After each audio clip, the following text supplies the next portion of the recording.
गुस्ताखी माफ हरियाणा में आपका स्वागत है। हरियाणा में 50 साल से खोजी पत्रकारिता कर रहे पवन कुमार बंसल सुबह की चाय की चर्चा पर हम कुछ मुद्दों पर चर्चा करेंगे। पंजाब में बाढ़ आई है, एसवेल नहीं बनी, इसका फायदा हरियाणा को हो गया। एक चर्चा क्रम करेंगे कि हाथी के दांत खाने की ओर दिखाने की ओर, ये बात हरियाणा के वजीर राव नरबीर सिंह पर सही बैठती है। एक चर्चा करेंगे हम वाइस प्रेसिडेंट धनखड़ साहब ने राजस्थान से जो एमएलए थे पेंशन के लिए अप्लाई किया है। एक चर्चा करेंगे मनोहर लाल खट्टर ने कहा है भूपेंद्र सिंह हुड्डा बेरोजगार है, मैं उनके लिए नौकरी दिलवा दूंगा। एक चर्चा करेंगे गुड़गांव फरीदाबाद रोड पर अरावली क्षेत्र में वन विभाग की लापरवाही से वन्य जीव मर रहे हैं। खैर, जब प्रशासन को करंट लगने से गुड़गांव में बाढ़ आई, लोग मर गए, उनकी चिंता नहीं, वन्य जीव की चिंता कौन करेगा। हम चर्चा करेंगे राव नरबीर की। अंग्रेजी अखबार इंडियन एक्सप्रेस में खबर छपी, if no approach road to स्वेडी no occupation certificate for builder. Rao Narbir Singh समीक्षा कर रहे थे महकमे की, उसमें जीएमडी के अफसर, एचएससीबी के अफसर, एमसीजी के अफसर थे। उन्होंने कहा कि बिल्डर बड़े बड़े प्रॉमिस कर देते हैं, सड़कें होंगी, ये होगा वो होगा, विज्ञापनों में, लॉन्चिंग में, लेकिन कुछ नहीं होता। ऐसे लोगों के खिलाफ एक्शन लिया जाएगा, उन्हें ऑक्यूपेशन सर्टिफिकेट नहीं दिएगा। नरबीर सिंह जी कहने को ये बातें ठीक है, लेकिन आप खुद बताएं, अपने गिरबान में जाके गैरतपुर गांव में जो प्रोटेक्टेड फॉरेस्ट लैंड है, आपके रिजॉर्ट के लिए 64 एकड़ का सीएलयू मिला जीएमडी से। आपको बता दें कि जीएमडी में पहले आपने अप्लाई किया था, आपकी एप्लीकेशन पेंडिंग थी, कुछ ऑब्जेक्शन थे उस पर।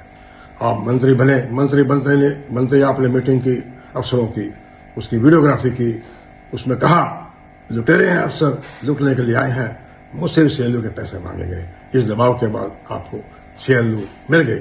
नरबीर सिंह जी जो बात आप लोगों के लिए कह रहे हैं, अपने पर भी लागू करें। एक हम चर्चा करें एसवाईएल का बड़ा रोड़ा चलता रहता है। पंजाब कहता है बूंद भी पानी नहीं देंगे, हरियाणा कहता है पानी लेकर रहेंगे। अब पूरा पंजाब बाढ़ में डूबा हुआ है। भाई, अगर एसवाईएल बन गई होती तो सारा पानी एसवाईएल के माध्यम से हरियाणा में आ जाता, हरियाणा डूब जाता। एक चर्चा हम करेंगे वाइस प्रेसिडेंट जनाब जो थे धनखड़ साहब, उन्होंने पेंशन के लिए अप्लाई किया है। राजस्थान में वो कभी एमएलए रहे थे। वैसे उन्हें, अब वो कह रहे हैं, सुनने में आया छतरपुर में कई प्राइवेट अकोमोडेशन में मूव कर रहे हैं, वैसे उन्हें सरकारी बंगला कार सुविधाएं सारी मिलेगी। धनखड़ साहब का एक और बता दें, हरियाणा सरकार ने भी उन्हें बहुत पहले डाटा आरक्षण का जो केस चल रहा था, उसे लड़ने के लिए अपना वकील नियुक्त किया था धनखड़ साहब को। एक चर्चा हम करें, हमने नरबीर सिंह की चर्चा करी। नरबीर सिंह हाथी के दांत खाने की ओर दिखाने की ओर। हमने चर्चा की अगर एसवाईएल बनी होती इस टाइम पूरा हरियाणा डूब गया होता। हमने चर्चा की कि वाइस प्रेसिडेंट जो थे अपने धनखड़ साहब, उन्होंने अप्लाई किया पेंशन के लिए। हम चर्चा करेंगे मनोहर लाल खट्टर जो केंद्रीय मंत्री हैं कैसे बात टाल जाते हैं। वो करनाल में आए थे, लोगों ने पूछा, एक सवाल पूछा कि भूपेंद्र सिंह हुड्डा जो फॉर्मर सीएम है, उन्होंने कैग रिपोर्ट का हवाला देते हुए आरोप लगाया कि 1400 करोड़ रुपए की वेस्टेज हुई। बड़ा गंभीर आरोप था। बजाय जवाब देने के खट्टर साहब टाल गए। इस बात का उनके पास कोई जवाब नहीं था, बगले जागने लगे। लेकिन बड़े चतुर हैं, कहता है खुदा जब हुस्न देता है जवानी आ जाती है, कलाकारी आई जाती है। 10 साल सीएम रहे, अब केंद्र में वजीर है। इतनी चालाकी और जवाब देना, जवाब को टालना तो उनको आ ही गया भाई। उन्होंने कहा, इसका कोई जवाब नहीं दिया कि 1400 करोड़ रुपए का नुकसान हो गया हरियाणा सरकार को अफसरों की लापरवाही से।